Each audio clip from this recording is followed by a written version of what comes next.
basics of math rock or Midwest emo. We're going to take a look at this little progression right here, which is in the key of D major, and I have it in a very common alternate tuning of Dad-Gad. It's going to be an acronym for D-A-D, starting from the top string down, D-A-D, G-A-D. What's cool with this alternate tuning is you can create power chords on the top right, because you have your 4, 5, 6, 1, okay? G, A, B, D. So a cool progression there, very common. Then you can create a lot of open melodies in the higher strings. We did a riff where we create a chord right here, a nice open chord. We have a lot of those in math rock and Midwest emo where we'll have open strings. These are common tones, so in other words we have these movable shapes, and then you have two common tones that are ringing out throughout the progression. You can tap power chords in Dad-Gad too, which is very cool. It's the same effect of playing a power chord on the top strings, only we're doing it in the melody. And that's what we have going on in the second theme of this progression. Starting from the beginning, we have a very simple riff right here. We're taking the idea of the progression. This is going to be a G in the bass, 5th fret, 6th string, and then I'm hitting the 3rd, which is the B, on the 4th fret of the 3rd string. And I'm going to play my open D string as well. That'll be my common tone. Playing with my thumb, index, middle. I'm moving this shape up 2 frets to A, and then I'm moving the shape up to a minor right here, which means I'm going to play the 7th fret on the 3rd string, and then 9th fret, the B note, on the 6th string. That's B, D, it's minor right there, major, major, minor. So those are your 3 chord shapes right there. So now, I'm adding in some fill-in riffs as something melodic, right? What I have going on here, open 2nd string, hammer on 2nd to 4th fret, and then open 1st string. Hammering on to the 2nd fret, and then pulling off 1st string. So I have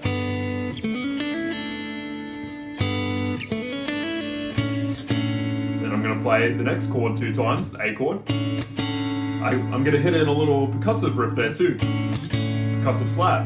So then I'm going to go to the B minor chord. I'm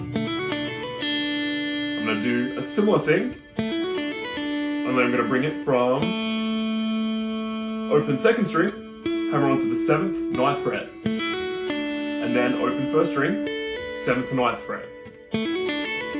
So,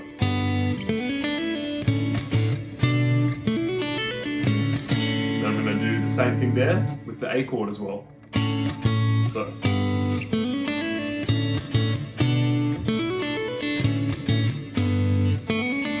second time, instead of pulling off, I'm going to go hammer on to the 4th fret. So.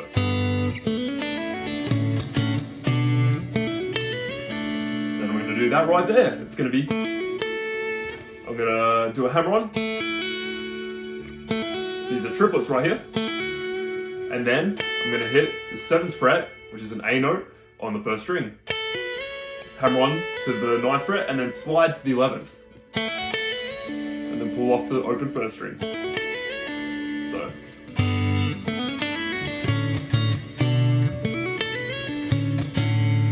And that's your first theme right there. So you have just the idea, the concept going throughout the song.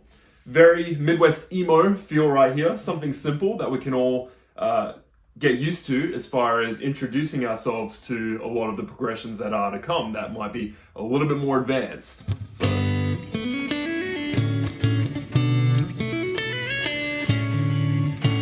Now we're going to expound upon this. We're going to add some strumming in here. We're going to play.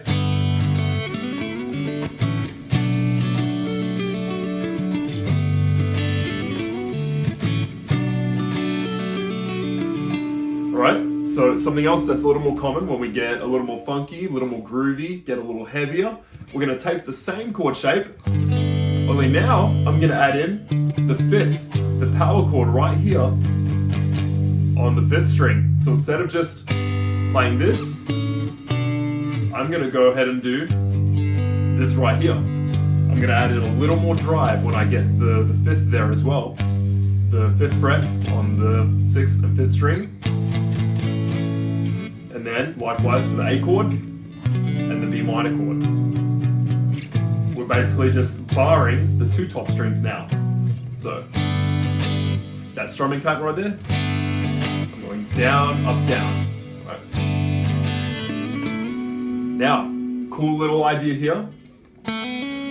Doing the same thing, open second string, but honestly, I'm doing an upstroke to hit the majority of the open strings here. Kind of gives it that dissonant feel a little bit, but... And then I'm gonna hammer on a power chord to the 7th fret. This is an A chord right here. I'm gonna slide up to the 9th fret. Then I'm gonna do some series of pull-offs. Okay.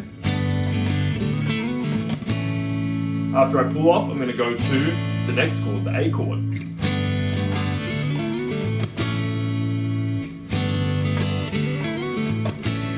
It's almost like I'm hammering onto it, doing a little percussive slap, and then one more strum, kind of keeping the same feel of that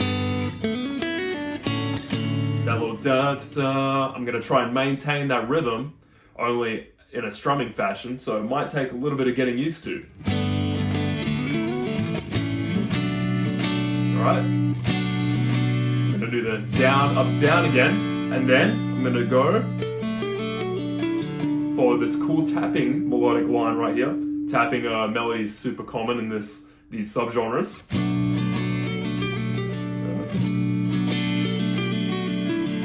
Alright, what I have going on here is 12th fret, 10th fret on 2nd string. Alright, pulling off to open. And then 11th fret on the 3rd string. I'm going to end with 12th fret and then 10th fret on the 4th string.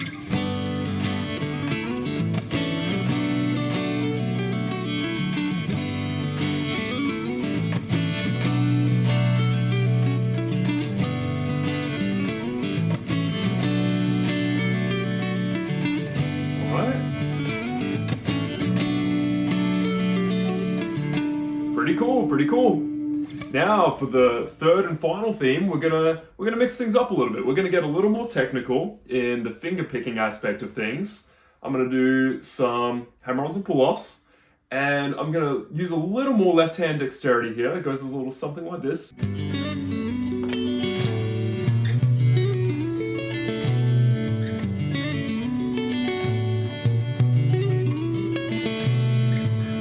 So, a lot of hammer-ons, a lot of sliding, a little more mobility going on here. Requires a little more dexterity. What we have is this right here. We're hitting the same chords though. We're outlining the same chords. We're just hitting a lot more extensions, I guess, if you think about it that way. So I'm starting with this right here, this shape. I'm gonna go hit my bass string, the G. Open 4th string, the D. I'm going to hit the C sharp right here in the 3rd string. I'm going to go 6th to 7th fret. And then I'm going to go from 7 to 9 slide on the 4th string. I'm going to hit that power chord right there on the 9th fret of the 2nd string. I'm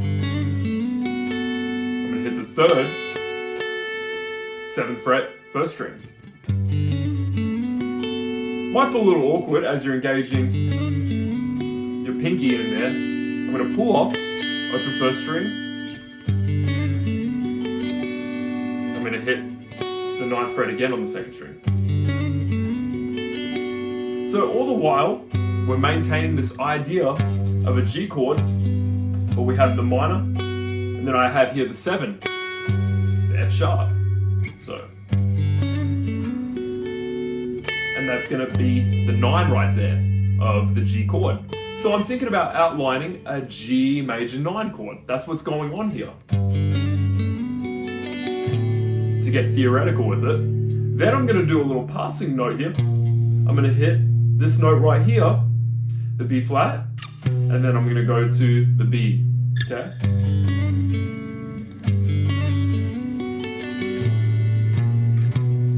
I'm gonna do a very similar thing here, similar pattern.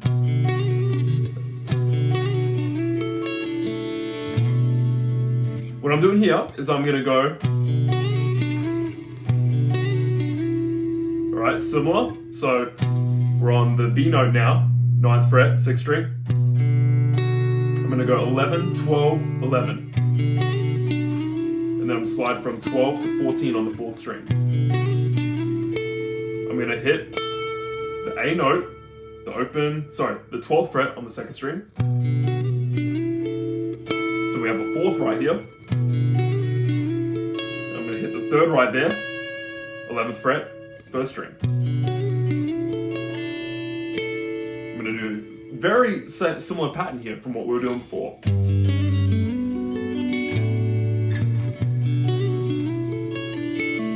So I have the B minor here, I have the 3rd, the 5th, I have the 4th right here. That's gonna be your 7, your minor 7. And then that's gonna be my 2nd right there, the C sharp. So once again, I'm kind of thinking of hitting that 9 right there on top. All right? So I'm focusing, I'm really emphasizing that 9. Da, da, and then, da, da, da. Okay?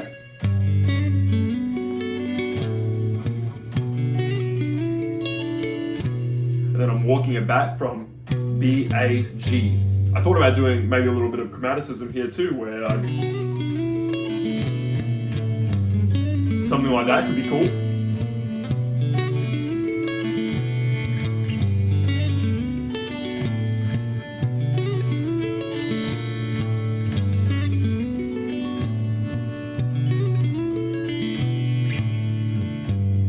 Then we can just end on that G chord right there. And there you are, guys. That would be an introductory progression to math rock and Midwest emo. I look forward to getting into more. We're gonna go in depth in a lot of cool techniques and how we can implement these fingerstyle techniques ultimately on this style of playing, especially with the electric guitar. There's so much creative stuff we can look at here, theoretically, technically, and I can't wait to show you. I have a Mathrock course on this for the tabs, the transcriptions, which I'd love for you to go and get, as you can learn on the go, and it might be very helpful to look at the tabs and to help you learn a lot quicker. It works a lot better for me when I have a tab in front of me versus just watching the video over and over again. You tend to forget a lot easier that way. When you have the tab, things seem to come a lot more engraved in your long-term memory, I'd say. So I'd encourage that. And plus you're supporting me too, so I can continue to make these for you guys, which I absolutely love doing. So thank you guys so much for watching. Be sure to like, leave a thumbs up, subscribe, and comment what you would like your next lesson to be on, or if you have any questions. Thank you guys.